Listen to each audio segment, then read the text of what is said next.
আমাদের মৃত্যু কখন হবে, আজরাইল কখন আসবে, এইটা আমরা কেউ জানি না। কথা বলেন, জানি? ইজা জা আজালুহুম লা ইস্তাখিরুনা সাআতাও ওয়া লা ইস্তাকদিমুন।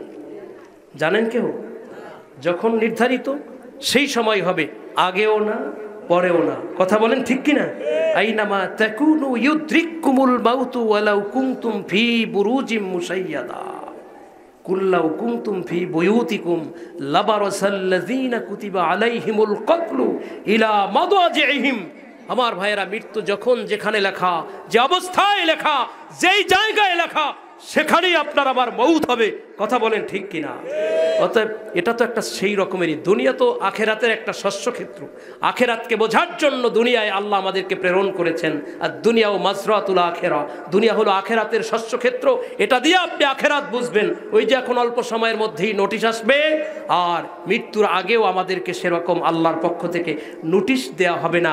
তবে একটা সময় আল্লাহর পক্ষ থেকে বরাদ্দ আছে, এটা নির্ধারিত, কিন্তু কখন আসবে আমাদের কাউকে বলে আসবে। বক্তাকে নোটিশ দেওয়া হবে যে আপনার আর 15 মিনিট আছে, বক্তা 15 মিনিটে কথা শেষ করতে পারবে, কিন্তু মৌতের আগে কোনো ব্যক্তিকে 5-10 মিনিট আগেও কোনো নোটিশ দেওয়া হবে। কিন্তু মৌত তো হবে, মৃত্যু অবশ্যই হবে। কথা বলেন, কুল্লু নাফসিন যায়িকাতুল মাউত সুম্মা ইলাইনা তুরজাউন। মৃত্যুর কোলে সবাইকেই ঢলে পড়তে হবে, সমস্ত প্রাণীর মৃত্যুর স্বাদ গ্রহণ করতে হবে, আল্লাহর কাছে সবাইকেই ফিরে যেতে হবে। এ কথায় কোনো সন্দেহ আছে না? কি বলেন? আমরা সবাই মরবো, কেউ দুনিয়ায় থাকবো না। কখন মরবো, কোথায় মরবো, কিভাবে মরবো, এটা কেউ জানি? বলেন, কেউ জানি? মুআজ্জাজ হাজিরিন, আসুন আমরা এর জন্য আল্লাহর কাছে এই পৃথিবীতে যতদিন আছি শর্মিন্দা থাকবো, তওবা করব। কথা বলেন ঠিক কিনা? নবীজি বলছেন, আত্তাইবু আনিজ যামবি কামাল লা যামবা লাহু। যে ব্যক্তি আল্লাহর কাছে তওবা করে, আল্লাহ পাক তার গুনাহগুলো এভাবে মাফ করে দেন যে ইতিপূর্বে সে কোনো গুনাহই করে নাই। সুবহানাল্লাহ বলেন। আর আল্লাহর কোরআনে আল্লাহ বলছেন, ইল্লা মান তাবা ওয়া আমানা ওয়া আমিলা আমালান সালিহান ফাউলাইকা ইউবাদদিলুল্লাহু সাইয়্যাতিহিম হাসানাত। যে ব্যক্তি গুনাহের পরে আল্লাহর কাছে তওবা করে নেয় আর নেক আমল শুরু করে দেয়, আল্লাহ পাক তার তওবাকে এমন ভাবে কবুল করে, এবং তওবাকে কবুল করে আল্লাহ ক্ষান্ত হন না। আল্লাহ পাক তওবা মঞ্জুর করে তার গুনাহগুলো তো মাফ করেই দেন, মাফ করে দিয়েই ক্ষান্ত না। ফাউলাইকা ইউবাদদিলুল্লাহু সাইয়্যাতিহিম হাসানাত। আমার আল্লাহ নিজেই বলেন, আমি আল্লাহ তার গুনাহগুলোকে পরিবর্তন করি নেক দিয়া। অর্থাৎ তার গুনাহ যা করেছে সেগুলো আমি আল্লাহ নেক বানায় দেই, তার আমল নামায় কোনো গুনাহ আর থাকে না। সুবহানাল্লাহ বলেন। মুআজ্জাজ হাজিরিন, মুসা কালিমুল্লাহ আলাইহিমুস সালাম আল্লাহ পাকের কাছে একটা প্রশ্ন করছেন, আল্লাহ মা তাকুলু ইযা দাআকাল আবেদ। আল্লাহ ইবাদতকারী নেককার নামাজি বুজুর্গ, আপনার প্রিয় বান্দা যারা, তারা যদি আপনারে ডাকে আপনি কেমনে সাড়া দেন? আল্লাহ বলেন, মুসা আকুলু লাব্বাইক, আমি বলি বান্দা আমি হাজির। মুসা নবী আল্লাহর কাছে প্রশ্ন করলেন, আল্লাহ মা তাকুলু ইযা দাআকাল আবেদ। আল্লাহ, নেককার কোন প্রিয় বান্দা যদি আপনারে ডাকে আপনি কেমনে সাড়া দেন? আল্লাহ বলেন, মুসা আকুলু লাব্বাইক, আমি বলি বান্দা আমি হাজির। সুবহানাল্লাহ বলেন। আবার প্রশ্ন করলেন, আল্লাহ এ তো নেককার বান্দা, এরপরে যদি আপনার দরবেশ বান্দা আছে যারা জঙ্গলে গিয়ে 12 বছর কাটায় দেয়, সুফি বান্দা যারা, মা তাকুলু ইযা দাআকা যাহিদ। দরবেশ সুফি বান্দা যারা, জঙ্গলবাসী যারা, এরা যদি আপনারে ডাকে কেমনে সাড়া দেন গো? আল্লাহ বলে দেন। আল্লাহ বলেন, মুসা আকুলু লাব্বাইক, বলি আমি বান্দা হাজির। সুবহানাল্লাহ বলেন। নেককার বান্দা ডাক দিলে আল্লাহ সাড়া দেয় কেমনে জানতে চাইলেন, আল্লাহ বলে দিলেন।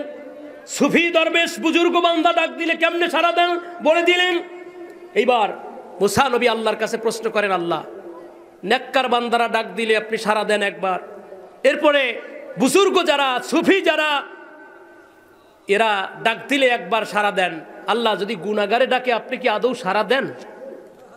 মা তাকুলু ইযা দাআকাল আসি, কোন গুনাহগার যদি ডাকে আপনি কি সাড়া দেননি? আল্লাহ বলেন, মুসা আকুলু লাব্বাইক লাব্বাইক লাব্বাইক, 3 বার। আরো জোরে, আরো জোরে। মুসা আলাইহিস সালাম বললেন, আল্লাহ বিধান বুঝলাম না। একজন নেককার বুজুর্গ আপনার প্রিয় বান্দা যদি ডাকে, আপনারে ডাকে আপনি একবার সাড়া দেন। বুজুর্গ বান্দা সুফি দরবেশ বান্দা যদি আপনারে ডাকে আপনি একবার সাড়া দেন, কিন্তু মালিক যদি কোনো গুনাহগার পাপী বান্দা আপনারে ডাকে, আপনি সাথে সাথে 3 বার কেন সাড়া দেন? আল্লাহ জানতে চাই। মুসা নবী বড় পাল্টা কথা বলতেন আল্লাহর সাথে, বারবার প্রশ্ন রিপিট করতেন। এই জন্যই তো কালিমুল্লাহ হয়েছেন। সুবহানাল্লাহ বলেন। ও ভাইরা, এইটারও এই জায়গায় রাখলাম, যদি সুযোগ পাই বলবো, নাইলে বাদ দিলাম। আমরা সেই ঘটনায় চলে যাই। বায়েজিদ বোস্তামী রহমতুল্লাহ আলাইহির কাছে প্রশ্ন করছেন, গাছ কয়টা? কয় গাছ? 1 গাছ, 12টা ডাল, 30 পাতা, 5 ফুল, 2টা দিনে 3টা রাতে। মনে আছে? মনে আছে? মনে আছে? সময় যা আছে আমল নামার সনদ অনুযায়ী তাতে এই ঘটনাটা বললেই শেষ হবে। আবার যদি বেঁচে থাকি বাকি কথা আবার ইনশাআল্লাহ বলবো। আর যদি মরে যাই খবর পান, দোয়াটা চাই, দোয়া করবেন আল্লাহ যেন অন্তত আল্লাহ দয়া করে দিনের খ্যাতমতে যতটুকুন দেশের মধ্যে আল্লাহ পাক আমাকে দিয়ে খ্যাতমত করাইছেন তার বিনিময়ে যেন আমাকে ক্ষমা করে দেন। তবে আপনাদের সামনে একটা সুসংবাদ দিচ্ছি, আমি অধম এ পর্যন্ত আল্লাহর মেহেরবানি 3 বার হজ করেছি, 1 বার উমরা করেছি। এবছরে আল্লাহ পাক তার অধিক দয়ায় মায়ার কোলে আমার মতো অধমকে তুলে নিয়েছেন। এবছরও আল্লাহ হজের সফরে আমাকে নিবেন। দেশের সর্বশীর্ষ আলেমদের মধ্যে অন্যতম আল্লামা ডক্টর মুফতি কাফিল উদ্দিন সরকার সালিহি সাহেব মাদ্দাজিল্লাহুল আলী হুজুর তার নিজের ট্রাভেলসে আমাকে হাজিদের খ্যাদমতের জন্য মনোনীত করেছেন। 2 বার গিয়েছি, এবছরে 3য় বার। আল্লাহ যেন দিনের খ্যাদমতে হুজুরের সঙ্গী হিসেবে আরো কিছু আমাকে খ্যাদমতের সুযোগ দেন আল্লাহর ঘরের মেহমানদের, বলেন আমিন। সম্মানিত সুধী, একটা গাছ বললেন, একটা গাছ। ও খ্রিস্টান পণ্ডিত, একটা গাছ হলো 1টা বছর।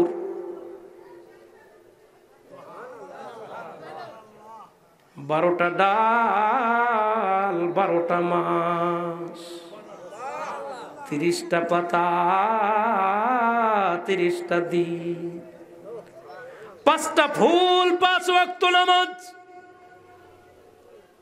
ইন্নাল্লাহা ফারাদা আলাল মুমিনিনা ফি কুল্লি ইয়াউমিন ওয়া লাইলাতিন 5 সালাওয়াত। আল্লাহ তার মুমিন বান্দাদের জন্য দিন ও রাতে 5 ওয়াক্ত নামাজ ফরজ করেছেন। সেই 5টা ফুল হলো এই 5।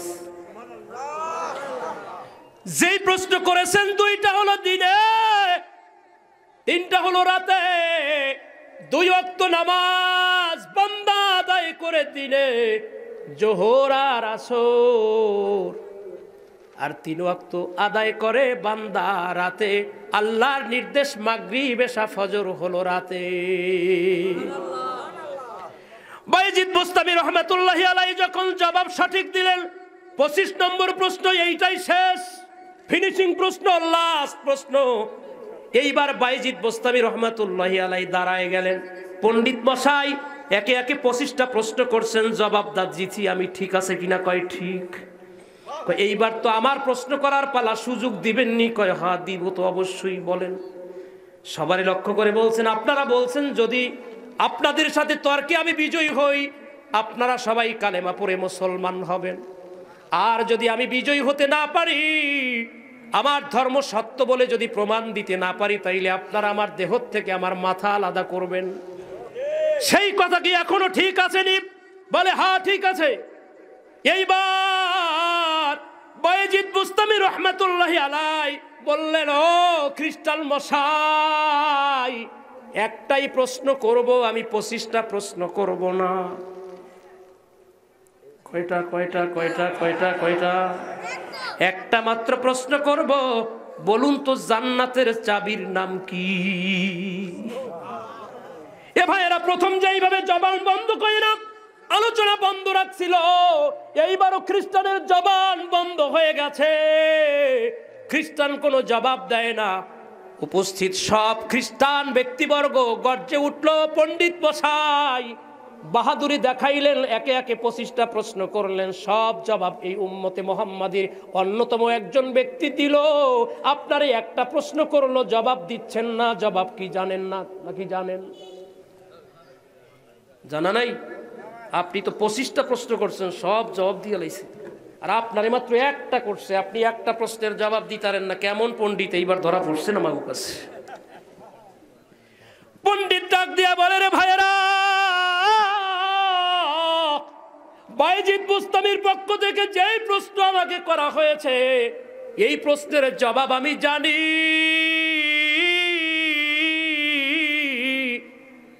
তবে আমি প্রশ্নের জবাব দিলে তোমরা মানবে কিনা আমি বড় সন্দেহে আছি। আমি মানব। আমি আজকে যেই জায়গায় বন্দী হয়ে বায়েজিদ বুস্তামির হাতে ধরা পড়েছি, আমার আর বুঝতে বাকি নাই আখিরি জামানার নবী মুহাম্মদুর রাসূলুল্লাহ সাল্লাল্লাহু আলাইহি ওয়াসাল্লামের প্রতি নাজিলকৃত কোরআনী সত্য, তার উপরে যেই বিধান নাজিল হয়েছে এই বিধানই সত্য। আমি বুঝেছি মুহাম্মদুর রাসূলুল্লাহ সাল্লাল্লাহু আলাইহি ওয়াসাল্লাম আল্লাহ পাকের শ্রেষ্ঠ নবী, কোনো সন্দেহ নাই।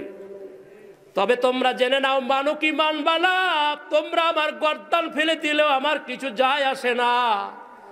আজকে মাজলিসে বসে আমার আন্দাজ হয়ে গেছে মুসলমান ধর্মই সত্য ধর্ম, মুসলমানদের নবী সত্য নবী। জান্নাতের চাবির নাম হলো লা ইলাহা ইল্লাল্লাহু মুহাম্মাদুর রাসূলুল্লাহ। আমি বুঝেছি জান্নাতের চাবির নাম লা ইলাহা ইল্লাল্লাহু মুহাম্মাদুর রাসূলুল্লাহ সাল্লাল্লাহু আলাইহি ওয়াসাল্লাম। আমার আর বুঝতে বাকি নাই, বুঝে শুনে আমি আপনাদের সামনে এই কালেমা পড়ে বায়েজিদ বুস্তামির হাতে হাত দিয়া তওবা করে মুসলমান হয়ে গেলাম। হাত বাড়াই দিলেন, বললেন, বায়েজিদ বুস্তামি, আমার আপনি কালেমা পড়ে মুসলমান বানায় না।